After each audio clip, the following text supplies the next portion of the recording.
اللہ نے بہت سے موقعوں پر تم کو مدد دی ہے، اور جنگ حنین کے دن جب کہ تم کو اپنی جماعت کی کثرت پر غرہ تھا تو وہ تمہارے کچھ بھی کام نہ آئی، اور زمین باوجود اپنی فراخی کے تم پر تنگ ہو گئی، پھر تم پیٹ پھیر گئے۔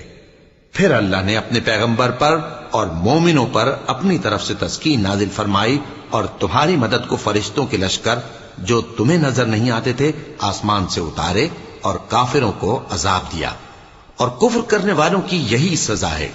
پھر اللہ اس کے بعد جس پر چاہے مہربانی سے توجہ فرمائے، اور اللہ بخشنے والا ہے، مہربان ہے۔ مومنوں، مشرک تو پلید ہیں، تو اس برس کے بعد وہ مسجد حرام یعنی خانہ کعبہ کے پاس نہ جانے پائیں، اور اگر تم کو مفلسی کا خوف ہو تو اللہ چاہے گا تو تم کو اپنے فضل سے غنی کر دے گا۔ بے شک اللہ سب کچھ جانتا ہے، حکمت والا ہے۔ جو لوگ اہل کتاب میں سے